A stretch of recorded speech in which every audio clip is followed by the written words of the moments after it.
December ওই কাবা শরীফের একজন ইমামকে ঠিক করেছি, নিয়ে এসে এখানে বাবরি মসজিদের শিলান্যাসটা করে দিই।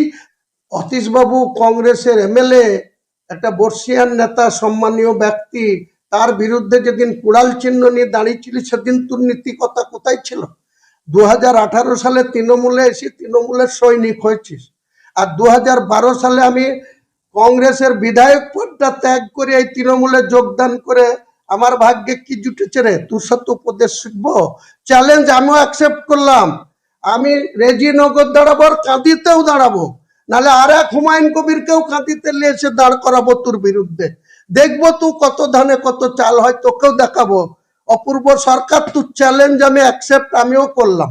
যে অধীর চৌধুরীকে 2024-এ হারিয়েছি, সেই অধীর চৌধুরীর সাথে দরকার হলে সিট অ্যাডজাস্টমেন্ট করব। রাজনীতিতে সব সম্ভব, কিন্তু আজ থেকে হোক লড়াই, মানুষ কি চাই দেখা যাবে।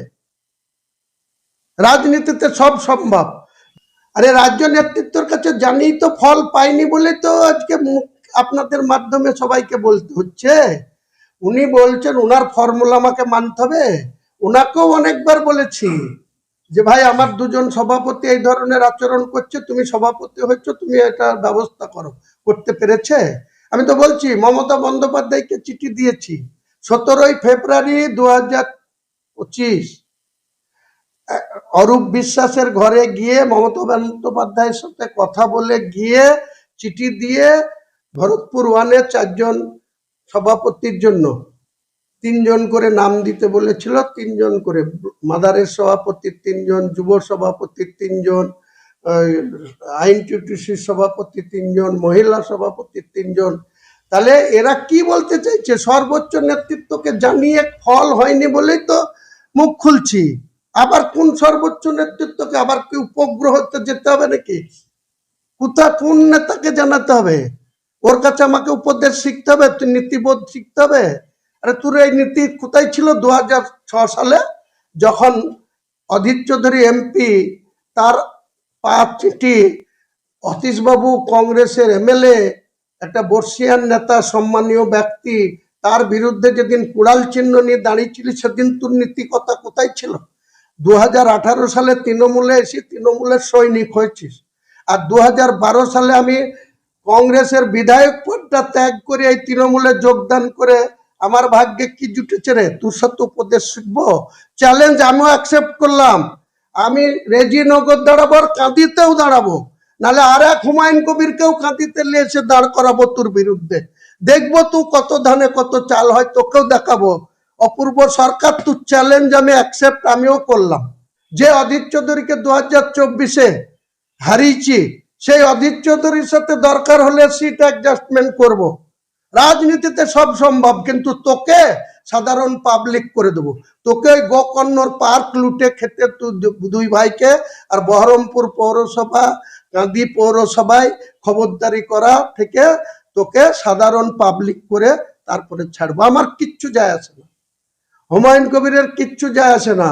হুমায়ুন কবির 2026-এ ভোটে লড়বে, জিতলেও ভালো, হারলেও ওয়েলকাম দিয়ে 2027-এ চলে যাব। ইন্টারন্যাশনাল পাসপোর্ট আছে, হজে যাব। তার আগেই তো 6 ডিসেম্বর ওই কাবা শরীফের একজন ইমামকে ঠিক করেছি, নিয়ে এসে এখানে বাবরি মসজিদের শিলান্যাসটা করে দিই। তারপরে মুর্শিদাবাদের ভোট কোন দিকে যায়?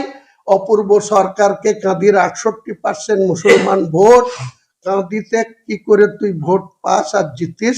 তোর সাথে বোঝাপড়া। কারণ তুই ইউসুফ পাঠানকে এখন ব্যবহার করছিস, আর ইউসুফ পাঠানকে তোর কাঁদি পৌরসভার হিন্দুরা, তোর আন্ডারে যারা কাউন্সিলর, তারা কেন ভোট দিল না? মুসলমান বলে ভোট দিল না?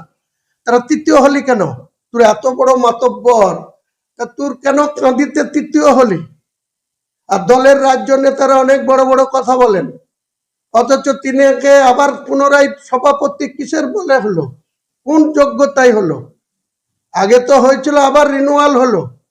তৃতীয় হয়ে যাতে 1 নম্বরে আসা যায়। তাহলে যারা আমরা 1 নম্বর, আমি যতদিন রাজনীতি করছি 1982 সাল থেকে, আমার বুথ আছে, দেখে নেবেন রেজাল্ট। যতদিন 30 বছর কংগ্রেস করেছি কংগ্রেস ফার্স্ট হয়েছে, সিপিএম আরএসপি সেকেন্ড থার্ড থেকেছে। আবার এখন তৃণমূল করি 2012 সাল থেকে, ততদিন এই বুথে তৃণমূল ফার্স্ট হয়েছে। 2024-এও ফার্স্ট হয়েছে। 1600 কত ভোট, দুটো বুথের ভিতরে 1665 ভোটার, তার ভিতরে 1400 পোল হয়েছে, 1260 ভোট তৃণমূলের বাক্সে পড়েছে। রে তোদের মতন এইরকম বই পড়তো তৃতীয় হোস, তোর আবার কি চ্যালেঞ্জ রে? তোর চ্যালেঞ্জ আমি হুমায়ুন কবির অ্যাকসেপ্ট করলাম।